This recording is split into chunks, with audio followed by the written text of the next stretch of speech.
بالله من الشيطان الرجيم.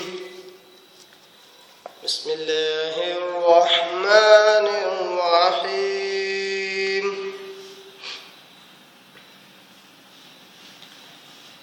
يا أيها الذين آمنوا لا تتخذوا بطانة من دونكم لا يألونكم خبالا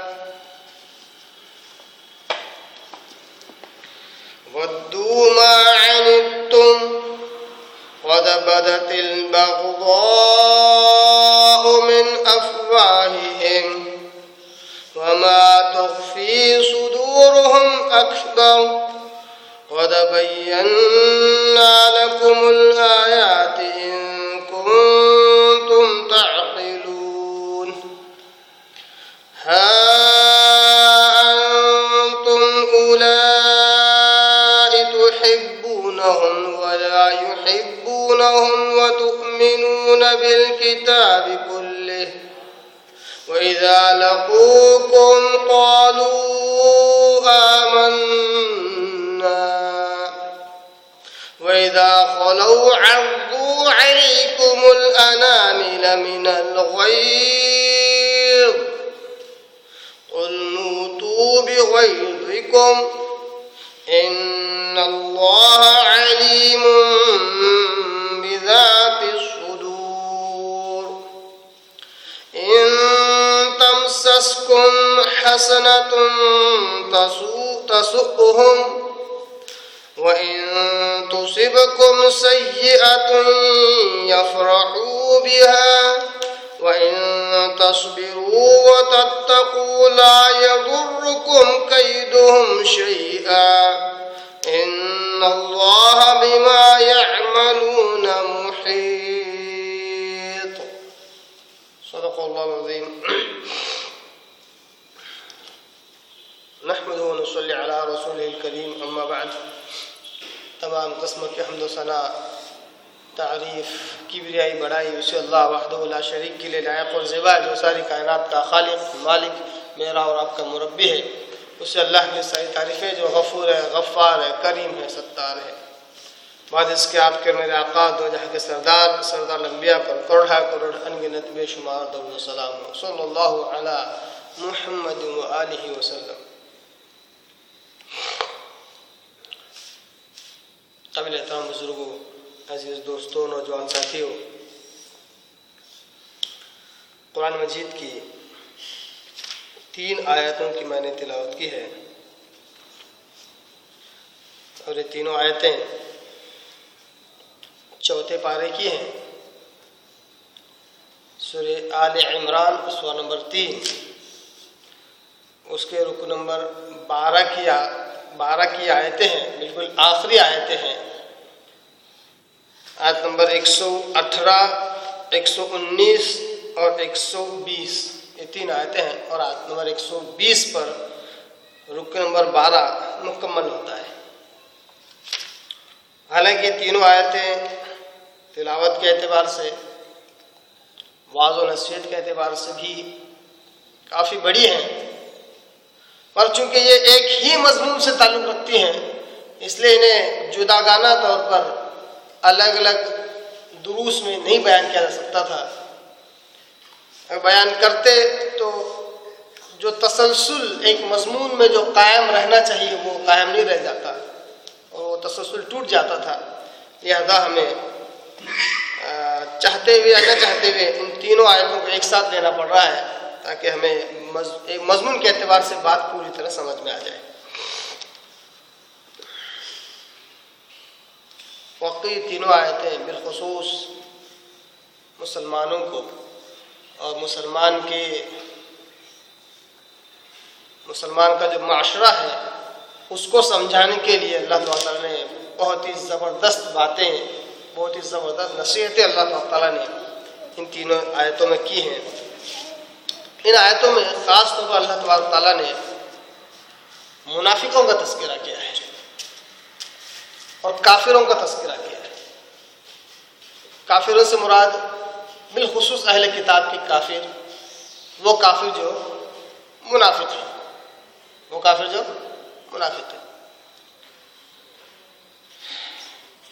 ظاہر سی بات ہے ان آیتوں کا تعلق پچھلی آیتوں سے ہے۔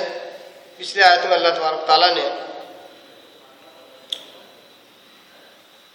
ایسے کافروں کا تذکرہ کیا جو اہل کتاب ہیں اور انہوں نے دنیاوی اعتبار سے کچھ اچھے کام بھی کیے ہیں، دنیا اعتبار سے اچھے کام بھی کیے ہیں۔ پچھلے آیت میں ان کا تذکرہ تھا۔ اب ایسے کافروں کا اللہ تبارک تعالیٰ تذکرہ کر رہا ہے جو مسلمانوں کے ساتھ مسلمانوں کی طرح رہتے ہیں اور جب تنہا ہو جاتے ہیں تو اپنے اصلی کفر کو ظاہر کرتے ہیں۔ آیت نمبر 118 اللہ تعالیٰ کہتا ہے، سورہ آل عمران سورہ نمبر 3 آیت نمبر 118، یا ایھا الذین آمنوا، اے وہ لوگو جو ایمان لائے ہو، لا تتخذوا بطانة من دونکم، لا تتخذوا مت بنانا، مت پکڑنا، بطانہ رازدار، بطانہ یعنی رازدار، ولی، خاص الخاص دوست۔ بطانہ کا صحیح ترجمہ رازدار۔ من دونکم، اپنے لوگوں کے علاوہ، اے ایمان والو، ایمان والوں کے علاوہ، اے مسلمانوں، مسلمانوں کے علاوہ دوسروں کو اپنا رازدار اور دوست نہ بناؤ۔ بہت ہی پیاری اور بہت ہی زبردست آیت ہے۔ بہت سے معنی اور مفاہیم اپنے اندر سمائے ہوئے ہیں اور خاص طور پر آج کے مسلمانوں کے لیے بالخصوص قابل غور نصیحتیں ہیں اس میں۔ آج ہم دیکھتے ہیں بہت سارے مسلمان ہلاک ہو رہے ہیں، برباد ہو رہے ہیں، فسادات میں مارے جا رہے ہیں، قتل و غارت گری ہو رہی ہے مسلمانوں کے ساتھ۔ بہت سارے وجوہات میں سے ایک اہم وجہ یہ بھی ہے۔ آج ہم دیکھتے ہیں کہ وہ حکومتیں جو خالص مسلمانوں کی ہیں، جہاں پر حکومت خالص مسلمانوں کی ہے، جہاں کا بادشاہ، جہاں کا حاکم، جہاں کا صدر مسلمان ہے، پھر بھی وہاں کے مسلمان خستہ حالت میں ہیں، جور اور ظلم کا شکار بنے ہوئے ہیں۔ اس کی بہت ساری وجوہات میں سے ایک وجہ یہ بھی ہے جو یہاں پر اللہ تعالیٰ بیان کر رہا ہے۔ کیا کہا اللہ نے؟ کیا ایمان والو، اپنے علاوہ کسی اور کو رازدار نہ بناؤ، مسلمانوں کے علاوہ، مومنوں کے علاوہ کسی اور کو اپنا دوست نہ بناؤ، اپنا رازدار نہ بناؤ، اپنا قریبی نہ بناؤ۔ لا یألونکم خبالا، کیونکہ جنہیں تم اپنا رازدار بناؤ غیروں میں سے، غیر مسلموں سے، غیر ایمان والوں میں سے جنہیں تم اپنا رازدار بناؤ، لا یألونکم خبالا، وہ بالکل سستی نہیں برتتے، کاہلی نہیں برستے تمہیں تباہ و برباد کرنے میں۔ یہ وجہ اللہ نے بیان کیا خاص طور پر۔ جن غیر مسلموں کو ہم ہمارا رازدار، قریبی، پارٹنر ہم سمجھ کر انہیں اپنے قریب کرتے ہیں، اللہ تعالیٰ کہتا ہے مسلمانوں اور ایمان والوں کے علاوہ کوئی بھی تمہارا رازدار نہیں ہو سکتا، کوئی بھی تمہارا خیر خواہ نہیں ہو سکتا۔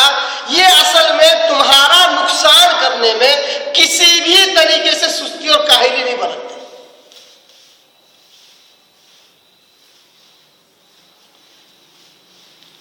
وَدُّوا مَا عَنِتُّمْ، وہ تو چاہتے ہی ہے کہ تم مشقت میں پڑ جاؤ، تم تکلیف میں رہو، تم پر کوئی مصیبت آئے، وہ تو چاہتے ہی ہیں۔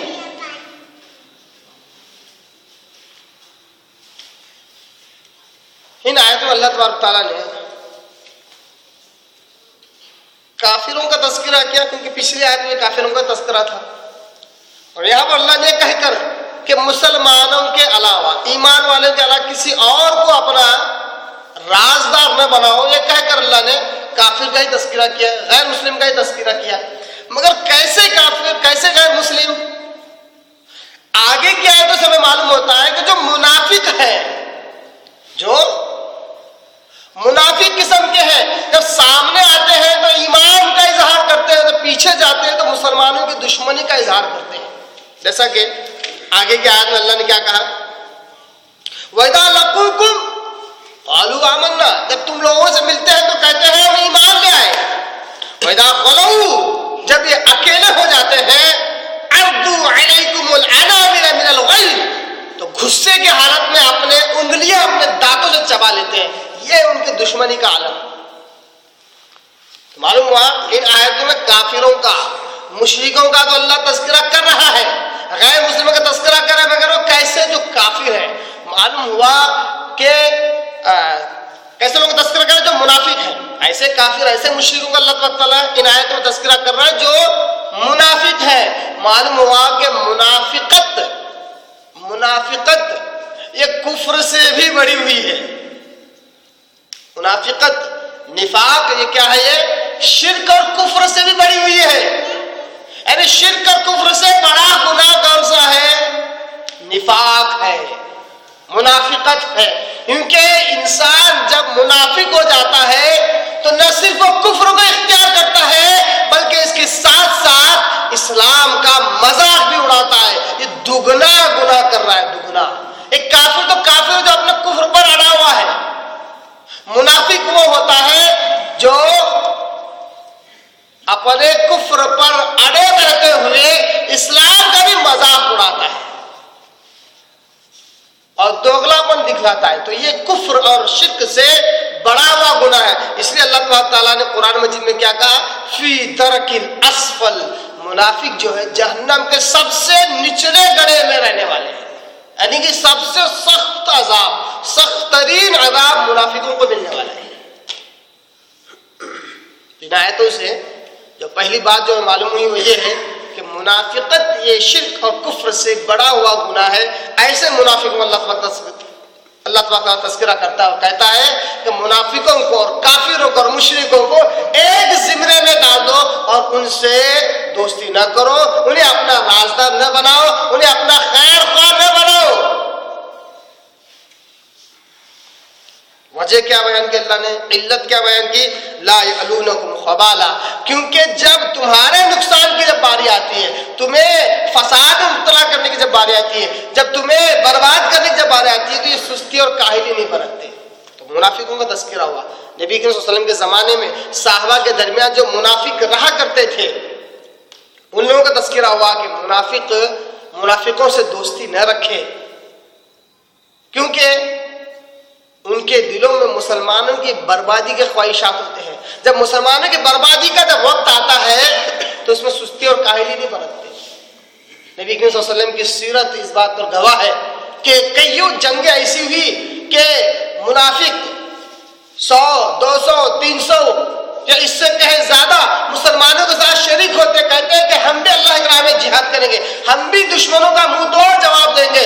شریک ہوتے، سفر کرتے 2 دن 3 دن 8 دن. جب مقام پر پہنچنے کی جب باری آتی تو فوراً کہتے یہ جنگ ہمیں سمجھ میں نہیں آتی، ہم کیوں ہمارے اپنوں کو مارے، یہ محمد صلی اللہ علیہ وسلم تو یہ تو ہمیں ہی مروا دے گا، ہم تو ہمارے گھروں میں عورتوں کو چھوڑے آئے ہیں، ہمارے گھروں کا کوئی دیکھنے والا نہیں. واپس پلٹتے گویا کہ مسلمانوں کے 1000 کی اگر ٹکڑی ہے، 1000 کا لشکر ہے تو صرف 700 رہ جاتے، 300 نکل جاتے. اس سے مسلمانوں کی پست ہمتی ہو جاتی، مسلمانوں کی ہمت ختم ہو جاتی.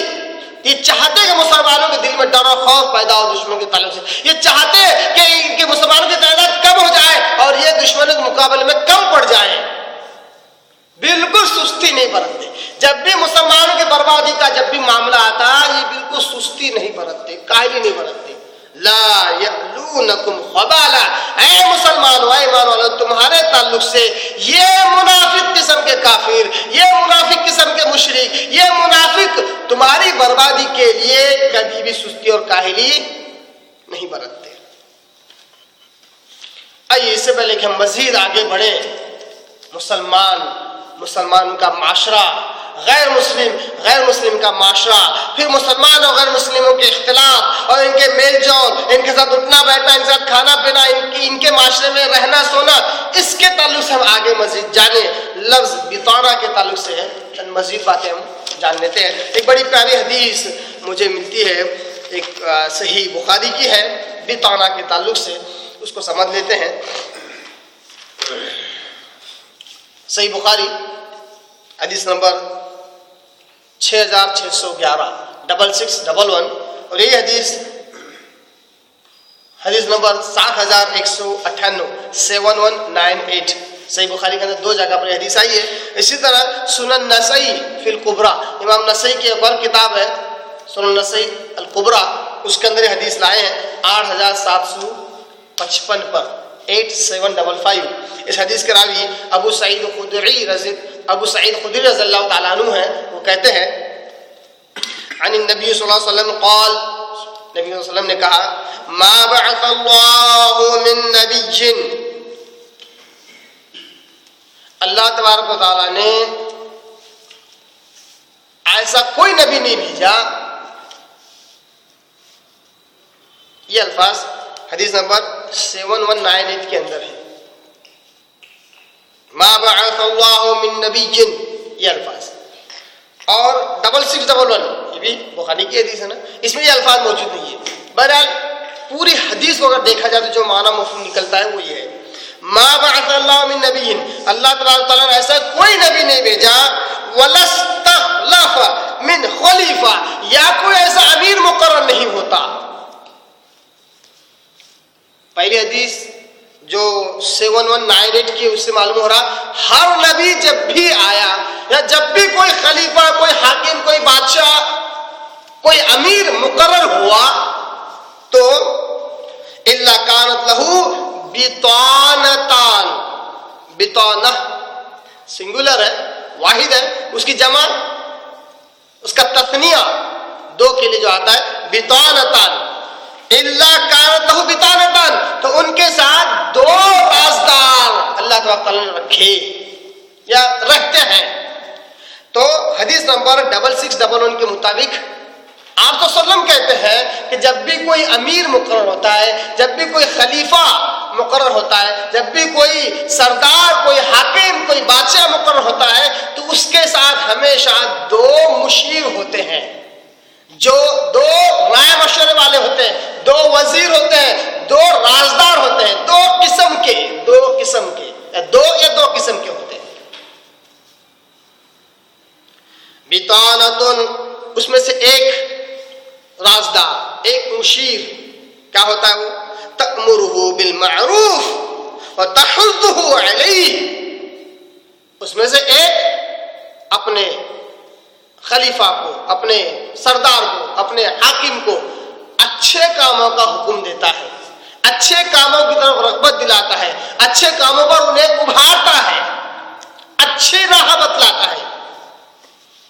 دیکھیے غور کیجیے، اس کا مطلب ہر زمانے میں جب بھی کوئی حاکم، جو کوئی بادشاہ، کوئی خلیفہ ہوگا، اس کا ایک رازدار ایسا ہوگا جس سے بادشاہ جس سے حاکم اپنے راز اس کے آگے کھولے گا، راز والی باتیں کرے گا۔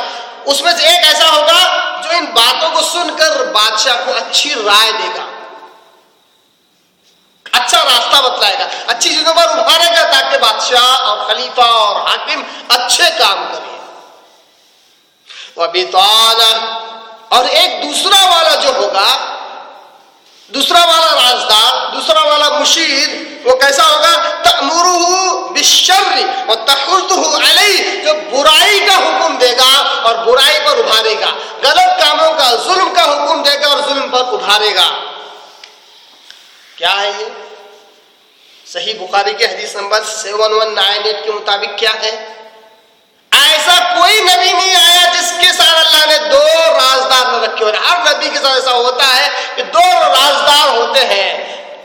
انبیاء تک اپنی راز کی باتیں، اپنی خاص باتیں بحیثیت حاکم ان کے آگے رکھتے ہیں۔ تو ہر نبی کے ساتھ بھی یہ ہوا کہ ایک برا مشیر رہا اور ایک اچھا مشیر بھی رہا۔ مشیر سمجھ رہے ہیں، جو رائے دیتا ہے۔ تو ہر نبی کے ساتھ، یہاں تک ہر حاکم کے ساتھ، اور ایسا ہوتا رہے گا، ایک اچھائی کا حکم دے گا اور ایک برائی کا حکم دے گا. اب فیصلہ کیسے ہوگا کہ وہ حاکم صحیح فیصلہ کرتا ہے, وہ حاکم اچھائی کا ہی, اچھی بات کو ہی قبول کرتا ہے اور بعد میں اچھائی کا حکم دے گا, اس کا فیصلہ کیسے ہوگا؟ لوگ کہہ سکتے ہیں صاحب جس بادشاہ میں, جس خلیفہ میں, جس امیر میں یہ صلاحیت ہوگی اچھے اور برے کی پہچان ہو, وہ ظاہر سی بات اچھا فیصلہ کرے گا. ہم تو یہی سوچیں گے نا, جس کے اندر اچھی صلاحیت ہوگی, جس حاکم میں, جس امیر میں, وہ اچھا سوچے گا, اچھا ہی فیصلہ کرے گا, برے کی بات نہیں سنے گا. اور آپ صلی اللہ علیہ وسلم یہاں پر کسی کی صلاحیت کا ذکر نہیں کرتے ہیں, کسی کے کیلیبر اور کوالٹی کا ذکر نہیں کرتے ہیں, کیونکہ یہاں انبیاء کا بھی تذکرہ ہے, نبیوں کا بھی تذکرہ ہے. آپ صلی اللہ علیہ وسلم کیا کہتے ہیں؟ فَالْمَعْصُومُ مَنْ عَصَمَ اللَّهُ تَعَالَى. اور ان دو لوگوں کے درمیان برائی سے بچتا کون ہے؟ من عصم اللہ تعالی, جس کو اللہ بچائے وہ بچتا ہے. معلوم ہوا کہ انبیاء بھی اس پریشانی سے گزرتے ہیں کہ آخر صحیح فیصلہ کون سا ہے. رائے دینے والے بتانا کس کو کہتے ہیں؟ جو قریبی ہوتا ہے, خیر خواہ ہوتا ہے. جب اس کی بات سنی جاتی ہے تو لگتا ہے کہ واقعی یہ معاملہ صحیح ہے, کرنا چاہیے, جبکہ وہ غلط ہوتا ہے, وہ شر ہوتا ہے, وہ فساد والا ہوتا ہے, وہ برا ہوتا ہے. یہاں تک کہ ہر حاکم جب دونوں کی باتیں سنتا ہے تو ایسا لگتا ہے دونوں باتیں صحیح ہیں, تو فیصلہ کون سا کیا جائے؟ انبیاء بھی اور امیر حاکم بھی جو کسی ٹکڑی کو لے کر چلے اس کو بھی ان پریشانی سے گزرنا پڑتا ہے. بچتا وہی ہے جس کو اللہ بچائے, بچتا وہی ہے جس کو اللہ. یہاں پر معلوم ہوتا ہے کہ واقعی انسان کی کوئی حقیقت نہیں ہے, انسان منحصر ہے اللہ کی توفیق پر, اللہ کی مدد پر. اللہ اگر توفیق نہ دے, اللہ اگر توفیق نہ دے تو کوئی انسان نہ نیکی کر سکتا ہے نہ کسی برائی سے بچ سکتا ہے. یہی تو وجہ ہے نا کہ ہم کیا پڑھتے ہیں. مجھے اصل آج مواد زیادہ ہے, اصل درس پر ہی باتیں کرنی ہے, مگر بات ضمنی بات نکل رہی ہے. ہم کیا پڑھتے ہیں؟ لا حول ولا قوت الا باللہ. کیا ہے یہ؟ مسلمانوں سے پوچھے تو مسلمان کیا بولتے ہیں؟ یہ لا حول ولا قوت الا باللہ, اس شیطان کو بھگانے کا فارمولہ ہے, چٹکلا. غلط بات. کس نے کہا کہ شیطان کو بھگانے کا فارمولہ ہے؟ ترجمہ دیکھ لو کیا ہے اس کا. ترجمہ کیا ہے؟ لا حول ولا قوت الا باللہ. نہ مجھ میں نیکی کرنے کی قوت و طاقت ہے, نہیں برائی سے بچنے کی صلاحیت اور طاقت ہے, قدرت ہے, اللہ کی توفیق کے بغیر, اللہ کی مدد کے بغیر. تو گویا کہ انسان اس بات کا اقرار کر رہا ہے کہ مجھ میں نہ نیکیاں کرنے کی قوت و طاقت ہے, نہیں برائی سے بچنے کی قوت و طاقت ہے, اللہ کی مدد کے بغیر. اللہ کی توفیق نہ ہو تو نہ میں نیکی کر سکتا ہوں, نہیں برائی سے بچ سکتا ہوں. اب کون کہتا ہے کہ یہ شیطان کو بھگانے کا فارمولہ ہے؟ کسی بھی حدیث میں اس بات کا ذکر نہیں ہے کہ یہ پڑھنے سے شیطان بھاگتا ہے. البتہ صحیح احادیث میں, خاص طور صحیح بخاری میں اس بات کا تذکرہ آیا ہے کہ رسول اللہ کہتے ہیں لا حول ولا قوت الا باللہ.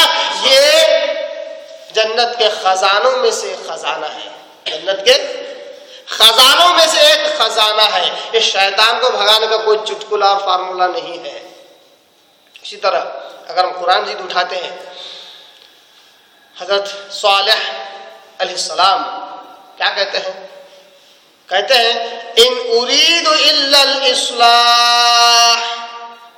اے لوگوں, اے میری امت کے لوگوں, اے میری قوم کے لوگوں, میں تو تم میں صرف اصلاح چاہتا ہوں.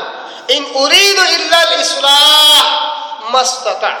جتنی مجھ میں توفیق ہے, جتنی مجھ میں استطاعت ہے, اس کے مطابق میں تمہارے میں اصلاح چاہتا ہوں. اور میری استطاعت اللہ کی توفیق کے بغیر نہیں ہے. اللہ توفیق نہ دے تو میں تمہاری اصلاح بھی نہیں کر سکتا.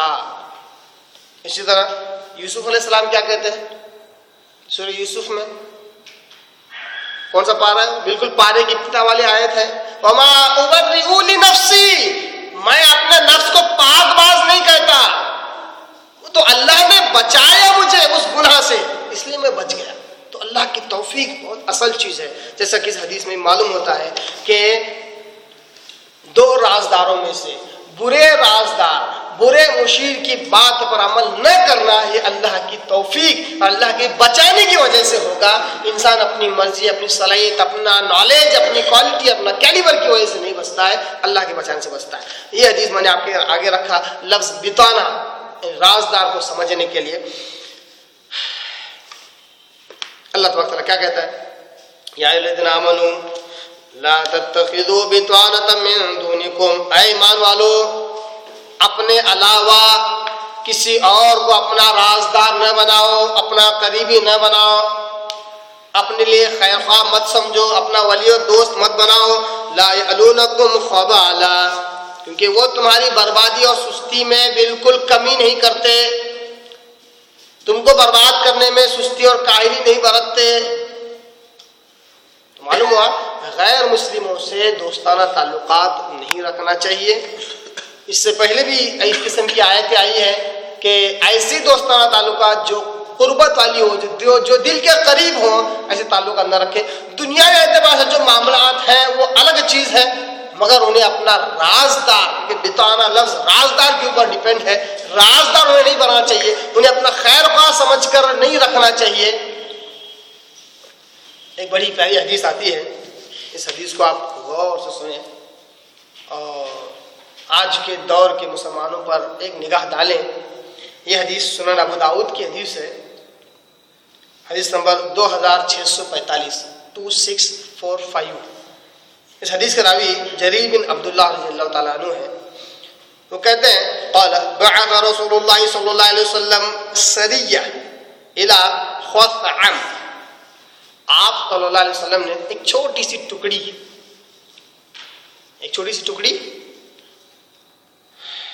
خثعم قبیلے کی طرف بھیجا. خثعم علاقہ قبیلہ تھا، اس کی طرف بھیجا جہاد کے لیے، جنگ کے لیے. سریہ کہتے ہیں وہ جنگ، وہ جہاد جس میں آپ صلی اللہ علیہ وسلم و نفس نفیس شریک نہ ہوئے ہوں، جس میں آپ صلی اللہ علیہ وسلم شریک ہو، جس جنگ میں، جس جہاد میں، اس کو غزوہ کہتے ہیں.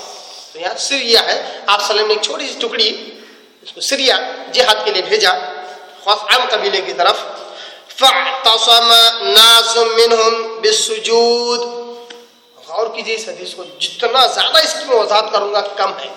کاش اللہ تبارک تعالیٰ ان احادیث سے ہم مسلمانوں کے دل اور دماغ کو کھول دے اور ہماری عقل ٹھکانے آ جائے کہ ہم آخر کیا کر رہے ہیں، کن لوگوں کے ساتھ اٹھتے بیٹھتے ہیں، کن لوگوں کے ساتھ ہمارا اٹھنا بیٹھنا کھانا پینا ہے.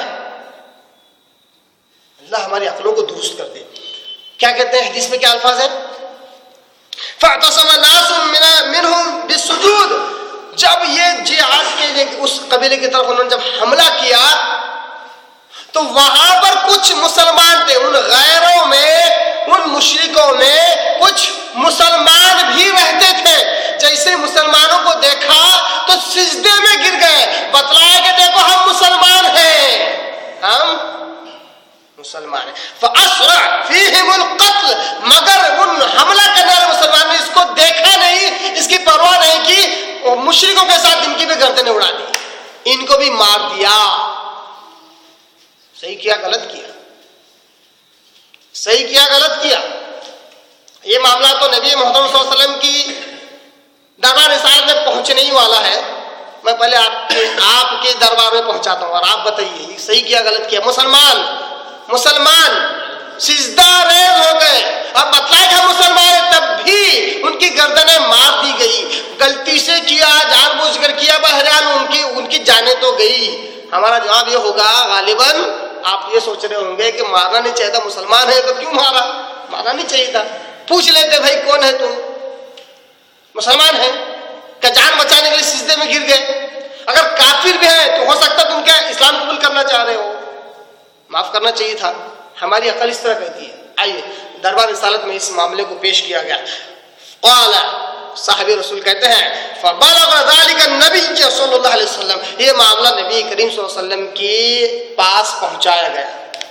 نبی صلی اللہ علیہ وسلم جب اس معاملے کو سنا تو کیا کہا؟ آپ صلی اللہ علیہ وسلم نے کیا کہا؟ کہتے ہیں انا بریء من کل مسلم یقیم بین اظہر المشرکین. آپ صلی اللہ علیہ وسلم کہتے ہیں میں بالکل بری ہوں، یہ میرے ذمہ ہے ہی نہیں، میں بالکل بری ہوں ہر مسلمان سے جو مشرکوں کافروں کے درمیان رہتا ہے، وہی گھر بناتا ہے، وہی بلڈنگیں بناتا ہے، وہی کھاتا ہے، وہی کام کرتا ہے، انہی کے درمیان اٹھنا بیٹھنا سونا سب کچھ اس کا اسی کے ساتھ ہے. میں ایسے مسلمانوں سے بالکل بری ہوں. اور چاہے وہ مر بھی جاتے ہیں، قتل کر بھی انہیں غلطی سے بھی قتل کر رہے ہو، ان کی غلطی نہیں ہے یہ، کیونکہ میں ایسے لوگوں سے بری ہوں. کیوں مسلمانوں کا معاشرہ چھوڑ کر غیروں کے بیچ میں جا کر رہ رہے ہو؟ کس نے کہا مسلمان ہو تو مسلمانوں کے ساتھ رہو، مسلمانوں سے محبت رکھو، مسلمانوں کے ساتھ اٹھو بیٹھو. محبت تو ساری غیروں سے، یہاں تک کہ غیروں سے اتنی مشابہت کہ اگر کسی فساد میں پھنس جائے تو اپنا نام بدلنے کو تک ہچکچاتے نہیں ہیں. بینک میں چلے جائے تو مسلمان کا نام آ گیا تو ہچکچاتے، میرا نام مسلمان مل کے ظاہر ہو رہا ہے، پتہ نہیں میری ارجی پاس ہوگی کیا نہیں ہوگی. مسلمانوں سے اتنی عجیب و غریب نفرت اور غیروں سے اتنی عجیب و غریب محبت. آپ صلی اللہ علیہ وسلم کہتے ہیں اگر ایسے مسلمان جو اپنے آپ کو غیروں میں رہنا، اٹھنا بیٹھنا، اپنا گھر بنانا وہاں پسند کرتے ہو اور انہی کے ساتھ رہتے ہو، انہی کو اپنا بتانا، اپنا رازدار، اپنا خیر خواہ سمجھ کر انہی کے ساتھ اٹھتے بیٹھتے ہو، اگر جہاد کا معاملہ آ جائے اور یہ قتل کر دی جائے تو آپ صلی اللہ علیہ وسلم کہتے ہیں ایسے مسلمان سے میں بری ہوں، میں بری ہوں. میں کہتا ہوں ایک لمحہ رک کر یہاں دیکھو، ایک لمحہ یہاں رک کر دیکھو. اگر فسادات ہو، چاہے ہندو پاک میں ہو، چاہے وہ کسی ذمہ علاقے میں ہو، دارالحرب میں ہو، اگر غیروں کے درمیان جہاں غیر مسلم رہنے وہاں مسلمان بھی رہتے بستے ہوں، اگر فسادات ہوں اور غیروں کو مار رہے ہوں تو ظاہر سی بات ہے وہ مسلمانوں کو بھی نہیں سوچتے، ان کا بھی نہیں سوچتے اور ان کو بھی مار ڈالتے ہیں. تو کیوں اپنا گھر ایسی جگہ بساتے ہو؟ اب کیوں اپنے پلاٹس، اپنی زمینیں ایسی جگہ جان بوجھ کر خریدتے ہو تاکہ کیا کہتے ہیں نمبر 1 کوالٹی کی سوسائٹی ملے، A1 کوالٹی کی اکنامیکل کوالٹی ہمیں ملے. سوسائٹی کیسی چاہیے؟ اکنامیکل. اسٹینڈرڈ لوگوں کے ساتھ ہم رہیں گے تو ہم بھی اسٹینڈرڈ، ہماری فیملی بھی اسٹینڈرڈ، ہماری سوچ بھی اسٹینڈرڈ، ہمارا اٹھنا بیٹھنا اسٹینڈرڈ، ہمارا لباس اسٹینڈرڈ. یہ اسٹینڈرڈ کے چکر میں غیروں کے بیچ میں جا کر گھر خریدتے ہیں، غیروں کے بیچ میں جا کر پلاٹیں خریدتے ہیں، غیروں کے بیچ میں گھس کر رہتے ہیں. آپ سب کہتے ہیں میری کوئی ذمہ داری نہیں ایسے مسلمانوں سے، اگر قتل بھی کر دی جائے، فسادات میں ان کی جانیں بھی چلی جائے، اسلام کا اس میں کوئی ہاتھ ہی نہیں. اسلام اس کی ذمہ داری لیتا ہی نہیں ہے، کیونکہ ایسے لوگوں کے اندر گھسنے کی خواہش ظاہر کی. آگے کہتے ہیں آپ صلی اللہ علیہ وسلم قالوا یا رسول اللہ لما، صحابہ نے پوچھا اللہ کے رسول ایسا کیوں، آپ بری ذمہ کیوں ہو رہے ہیں؟ صحابہ نے پوچھا اللہ کے رسول لما کیوں اللہ کے رسول؟ آپ صلی اللہ کہتے ہیں لا تراء نحوہما، کہ اسلام اور کفر کی آگ ایک جگہ جمع نہیں ہو سکتی.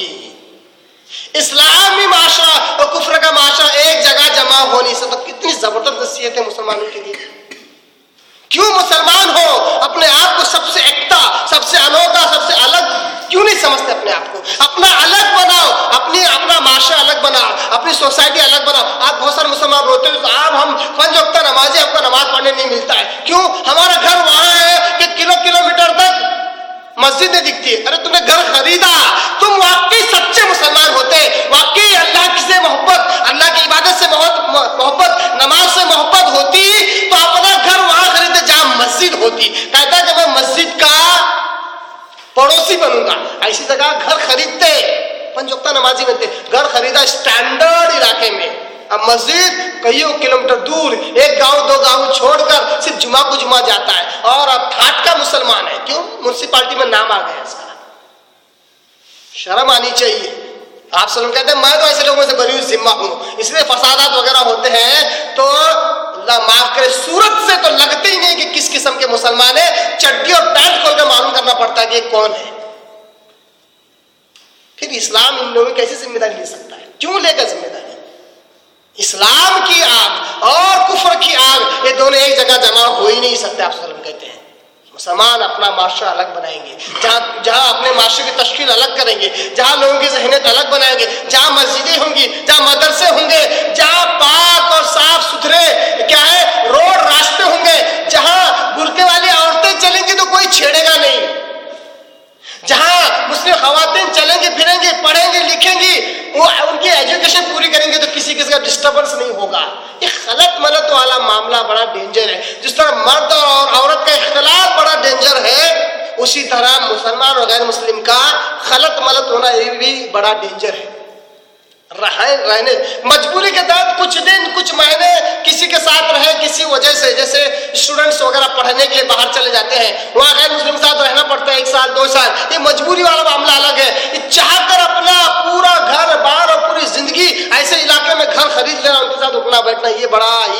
خطرناک اور بڑا ہی مہلک ہے، ہلاک کرنے والا ہے۔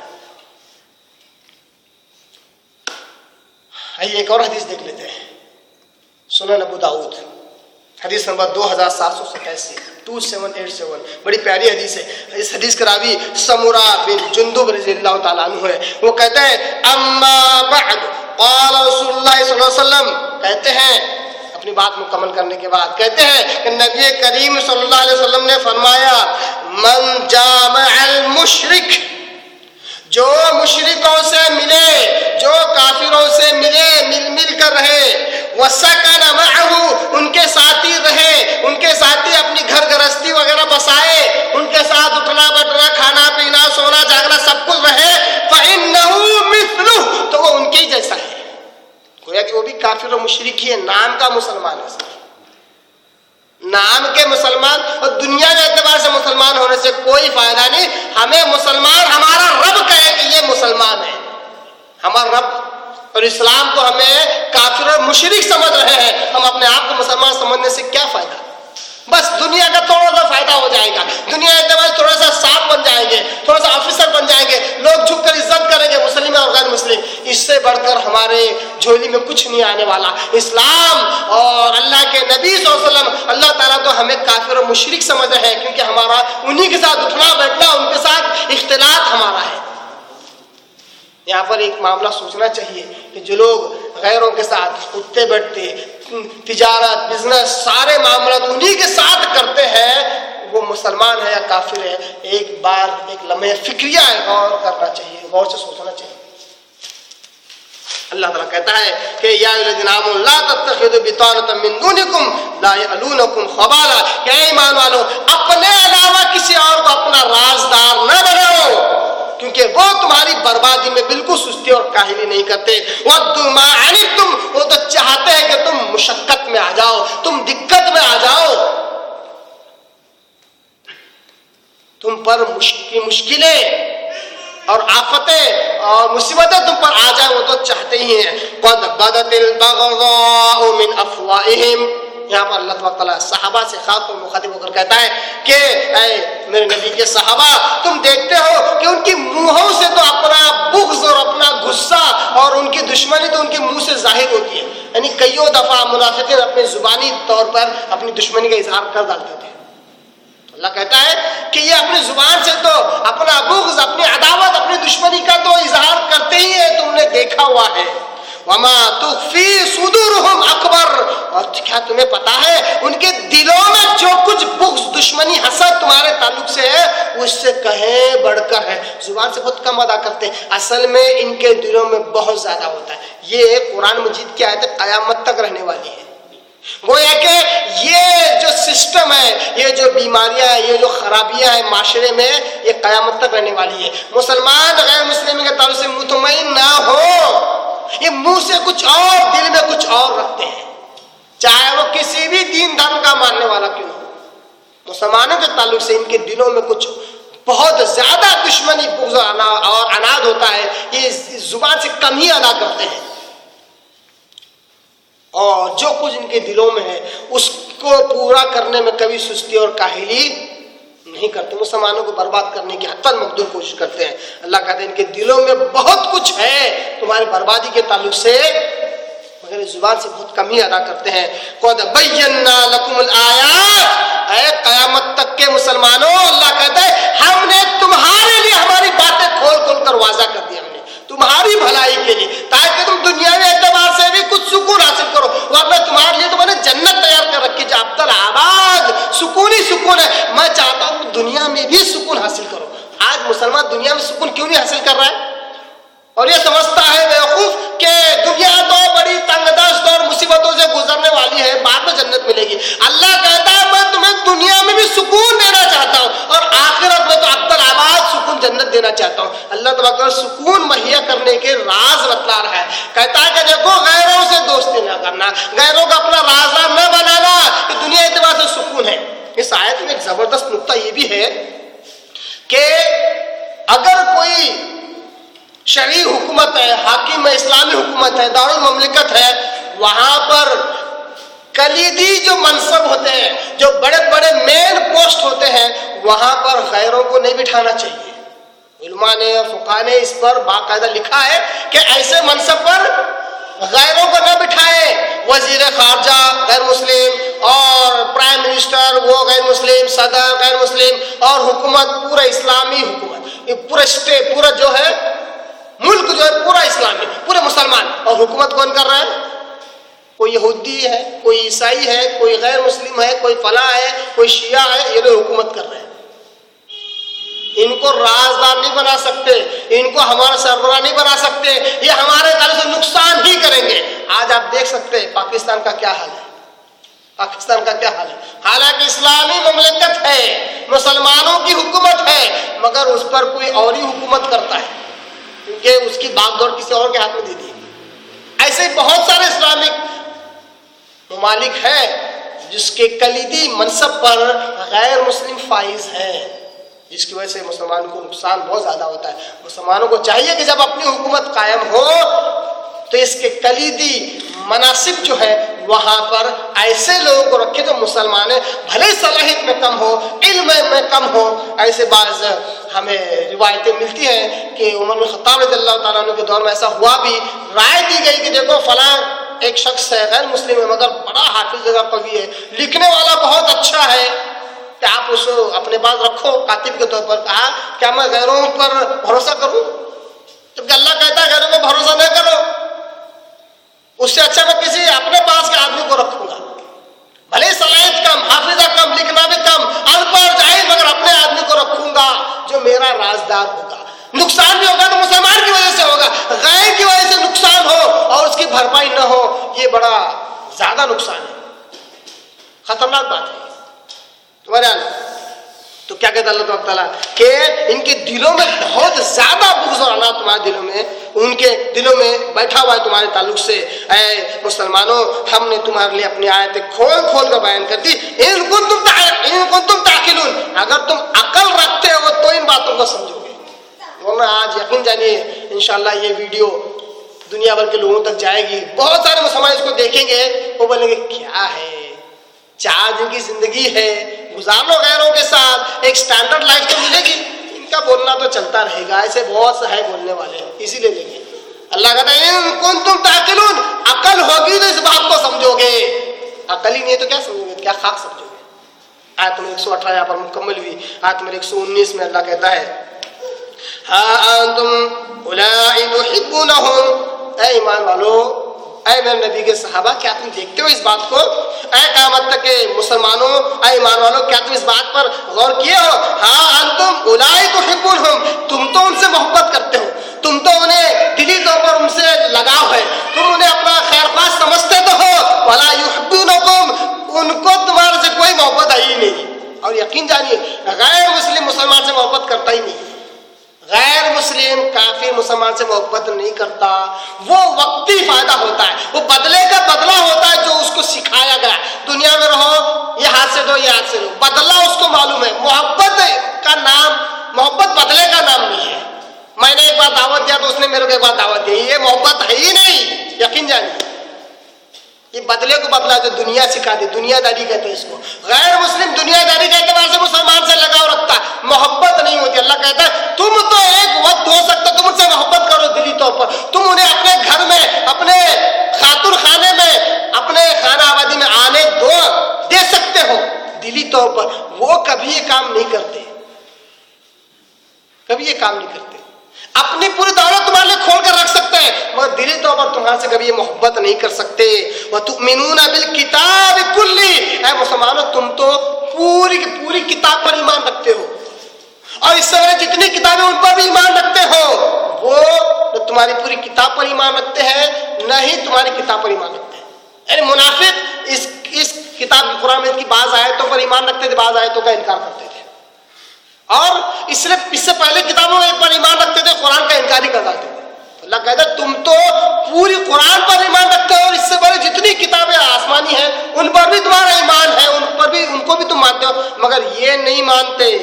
وَإِذَا لَقُوكُمْ، ان کی گندی عادت یہ ہے کہ جب یہ تمہارے سے ملاقات کرتے ہیں قَالُوا آمَنَّا، تو کہتے ہیں ہم ایمان لے آئے، ہم تو مومن ہیں. وَإِذَا خَلَوْا، جب یہ تنہا ہو جاتے ہیں، اکیلے میں آ جاتے ہیں، اربو علیکم الانامل من الغیظ، تو غصے کی حالت میں مسلمانوں کے بڑھتی تعداد کو دیکھ کر، ان کی خوشحالی کو دیکھ کر اور ان کے پنپنے کو دیکھ کر اپنی انگلیاں اپنے دانتوں میں چبا لیتے ہیں غصے کی حالت میں۔ اگر ہم دیکھیں تو معلوم ہوتا ہے کہ اس میں منافقین کی ان آیتوں میں منافقین کی شدید عداوت کا اللہ تعالیٰ نے ذکر کیا جو انہیں مومنوں کے ساتھ تھی، اور یہ کہ جب مسلمانوں کو خوشحالی اگر میسر آتی، اچھے حالات اگر آتے اور اللہ تبارک و تعالیٰ کی طرف سے تائید، نصرت اور مدد جب اللہ تبارک و تعالیٰ کی ملتی اور مسلمانوں کی تعداد اور قوت میں اضافہ جب ہوتا تو منافقین کو بہت ہی برا لگتا، بہت ہی برا لگتا تھا۔ جیسے کہ آگے اللہ کہتا ہے اے منافقو قولو قل موتو بغیظکم، اے محمد صلی اللہ علیہ وسلم آپ کہیے یہ اتنے غصے میں ہے کہ اپنی انگلیاں اپنے دانتوں میں چبا ڈال رہے ہیں تمہاری دشمنی کے تحت۔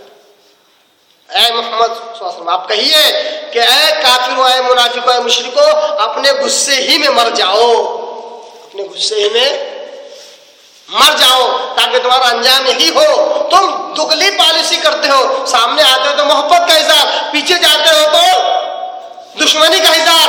تمہاری موت کہاں ہو؟ اس اصلیت پر۔ تمہاری اصلیت کیا ہے؟ دشمنی والی ہے۔ تمہاری موت اصلیت پر ہو، نہ کہ نقلی پنے پر۔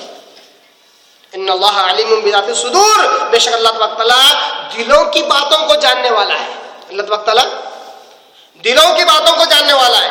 آیت نمبر 119 یہاں پر مکمل بھی، ان تمسسکم حسنۃ تسؤہم، اے مسلمانوں سن لو، ان تمسسکم حسنہ، اگر تمہیں کوئی بھلائی ملتی ہے، اگر تمہیں کوئی اچھائی ملتی ہے، تسؤہم تو انہیں بڑا برا لگتا ہے۔ تمہیں کوئی اچھائی ملے برا لگتا ہے۔ وَإِن تُصِبْكُمْ سَيِّئَةٌ، اگر تم پر کوئی مصیبت آ جاتی ہے، کوئی بری باتیں تم پر آ جاتی ہے، يَفْرَحُوا بِهَا، اس سے بڑے خوش ہو جاتے ہیں، اس سے بڑے خوش ہو جاتے ہیں۔ تو معلوم ہوا کہ مسلمانوں پر اگر خوشحالی آ جائے، اللہ تعالیٰ کی طرف سے تائید، نصرت اور مدد آ جائے، یا مسلمانوں کی تعداد بڑھ جائے یا ان کی قوت میں اضافہ ہو جائے تو منافقین کو بہت ہی برا لگتا تھا۔ اور اگر مسلمان قحط سالی میں یا تنگ دستی میں مبتلا ہو جائے یا اللہ کی مشیت اور مصلحت کے تحت دشمن وقتی طور پر مسلمانوں پر غالب آ جائے، جیسا کہ جنگ احد میں ہوا تھا۔ جنگ احد میں مسلمانوں کا پلٹا وقتی طور پر پلٹ گیا تھا، غیر مسلم کافر ان پر بھاری پڑ گئے تھے، منافقین بہت خوش ہو گئے تھے۔ اور اس کے بعد آیت نمبر رکو نمبر 13 میں اسی واقعے کا تذکرہ ہے، جنگ احد کا ہی اللہ تعالیٰ تذکرہ کر رہا ہے، اسی لیے اس کی ابتدا اس رکوع کے اختتام میں کی گئی۔ کیا کہتا اللہ تعالیٰ کہ اگر مسلمانوں پر اللہ کی مصلحت کے تحت وقتی طور پر، مشیت و مصلحت کے تحت وقتی پر اگر دشمن مسلمانوں پر اگر غلبہ پالے، غالب آ جائے تو یہ بڑے خوش ہوتے ہیں۔ تو اللہ تعالیٰ کہتا ہے کہ بولنے کا مقصد یہ ہے کہ جن لوگوں کا یہ حال ہو، کیا وہ اس لائق ہو سکتے ہیں کہ مسلمان ان سے محبت رکھیں؟ جو مسلمانوں کے تعلق سے اس طرح دگلی پالیسی رکھتے ہوں، ڈپلومیٹک ہوں، تو کیا ایسے لوگوں سے محبت رکھی جا سکتی ہے یا انہیں اپنا رازدار اور دوست بنایا جا سکتا ہے؟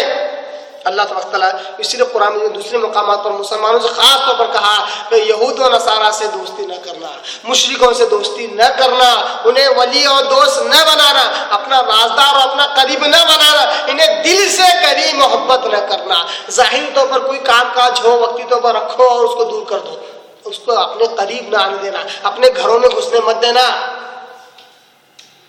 آگے اللہ کہتا ہے وَإِن تَصْبِرُوا وَتَتَّقُوا لَا يَضُرُّكُمْ كَيْدُهُمْ شَيْئًا إِنَّ اللَّهَ بِمَا تَعْمَلُونَ مُحِيطٌ۔ بڑی زبردست ایک بات اللہ تعالیٰ بیان کرتا ہے اور ایک زبردست فارمولا اللہ تعالیٰ دے رہا ہے۔ میں کہتا ہوں یہ فارمولا ویسے اس حالات کے لیے بھی، ان حالات کے لیے بھی جو اللہ تعالیٰ بیان کر رہا ہے، اس کے علاوہ برے سے برے حالات بھی آ جائیں مسلمان پر، انسان پر، اس کے لیے بھی ایک بڑا اچھا فارمولا دے رہا ہے اللہ تعالیٰ۔ دیکھیے اللہ کیا کہتا ہے وَإِن تَصْبِرُوا وَتَتَّقُوا، دو اصول دے رہے ہیں۔ اے مسلمانوں اگر تم صبر کرو اور تقوی اور پرہیزگاری رکھو، دو ہی چیزیں اللہ کو مطلوب ہے, دو چیزیں اللہ چاہ رہا ہے, صبر اور دوسرا ہے تقوی اور پرہیزگاری. لا یضرکم کیدہم شیئا, تو ایسے منافقوں کی کسی بھی قسم کی چالیں تم کو نقصان نہیں پہنچا سکتی, یہ گارنٹی دے رہا اللہ. ان منافقوں کی, ان کافروں کی, ان مشرکوں کی کسی بھی قسم کی چالیں لا یضرکم تمہیں نقصان نہیں پہنچا سکتی ہے. دو چیزیں اللہ کو مطلوب, وہ کیا ہے؟ ایک صبر. صبر سے کیا مطلب ہے؟ برے سے برے حالات آ جائے, دشمن عقیدوں پر غالب آ جائے, تحت سالی آ جائے, صبر کا مظاہرہ کرے, حالات کو فیس کرے, برداشت کرتے جائیں. برداشت کرنے کا نام صبر ہے. صبر کس کا نام ہے؟ برداشت کرنے کا نام صبر ہے. صبر برداشت کرتے رہو. اور دوسرا تقوی اور پرہیزگاری, مطلب برے حالات کے آنے پر انسان بوکھلا کر برائی کی طرف نہ جائے, غلط فیصلہ نہ کرے, غلط قدم نہ اٹھائے. اس نے ایسا کرا, میں بھی ایسا کروں گا, اب اس کا بدلہ میں اینٹ کا جواب پتھر سے دوں گا, یہ کام نہیں کرنا ہے. آج مسلمان کیا کر رہے ہیں؟ انہی دو چیزوں کو چھوڑے ہوئے ہیں, جس کی وجہ سے پچھلے درسوں میں نے کہا تھا کہ بار بار مسلمان ساتھ مذاق اڑایا جاتا ہے. بار بار ہر 2-4 مہینے کے بعد معلوم ہوتا ہے فلاں جگہ افسروں کا کارٹون نکالا گا, یہ جوش میں آ جاتے ہیں, صبر ٹوٹ جاتا ہے اور جلسے جلوس نکالتے ہیں, پتھراؤ کرتے ہیں, بسیں توڑ دیتے ہیں, اور کیا کرتے ہیں, گورنمنٹ کے جو بھی پراپرٹی اس کو نقصان پہنچاتے ہیں, اپلیکیشن دیتے ہیں کارپوریشن میں, اور کیا پتہ نہیں وہ پی ایس آئی کو دیتے ہیں, کلیکٹر کو دیتے ہیں, وہاں تک پہنچا, یہاں تک پہنچا, وہ پریسیڈنٹ تک پہنچا, وہ صدر تک پہنچا. اس صبر کا پیمانہ توڑنا ہے یہ. اور تقوی پرہیزگاری کہاں ہے؟ جب تم املاک کو جب نقصان پہنچاؤ گے, تمہارا تقوی ہے یہ. تقوی پرہیزگاری کیا اس کی متقاضی ہے کہ تم چیزوں کو نقصان کرو, لوگوں کا مرڈر کرو, مرڈر تک ہوئی ہے, قتل کرو, کیا یہ تقوی پرہیزگاری ہے؟ اللہ کہتا ہے دیکھو, اللہ کہتا ہے گارنٹی نہیں طرف سے کہ کوئی تمہارا مال باقی کرے, اگر تم میرے مطلوبہ چیز مجھے دو, صبر کرو, برداشت کرو, پوری دنیا تم پر ظلم کر رہی ہے, خاموش ہو. دوسرا, تم اپنا ٹریک مت چھوڑو, تقوی پرہیزگاری رکھو, ٹریک مت چھوڑو. تو اللہ تعالیٰ کہتا ہے کوئی تمہارا نقصان نہیں پہنچا سکتا, کوئی تمہیں نقصان نہیں کر سکتا. ان اللہ بما یعملون محیط. اللہ تعالیٰ دیکھیے کیا زبردست بات کرتا ہے, زبردست ذہنیت دیتا ہے, کہتا ہے ان اللہ بما یعملون محیط. اے لوگوں, اے مسلمانوں تمہارے بھی اور اے غیر مسلموں تم بھی, جو کچھ تم عمل کرو گے اللہ کا احاطہ اس پر ہے. معلوم ہوا کہ کوئی شخص اللہ کے احاطے کے باہر جا کر ایکشن نہیں لے سکتا, اللہ کے احاطے کے باہر جا کر کوئی عمل نہیں کر سکتا. مسلمانوں کو برباد کرنا ہے. ایک مثال دے رہا ہوں, آج کل مسلمانوں کو یہ خوف ہے جب بھی فسادات وغیرہ ہوتے ہیں تو پہلے سے ہتھیار وغیرہ لے کر گھر میں تیاری رکھتے ہیں کہ کہیں اگر ہو جائے تو. اللہ کہتا ہے پورے دنیا کے غیر مسلم مل کر فلاں مسلمان علاقے پر حملہ کرنا چاہتے ہیں, تب بھی اللہ تعالیٰ کے احاطے کے باہر نہیں کر سکتے. اللہ نہیں چاہتا تو نہیں کر سکتے, اللہ چاہتا تبھی تو یہ معاملہ ہوتا ہے. اب چاہتا کیوں ہے یہ جانو. اللہ کیوں چاہتا ہے کہ غیر مسلم ہم پر غالب آئے اور ہمیں نوالی کی طرح چبا لے؟ کیوں چاہ رہا ہے اللہ؟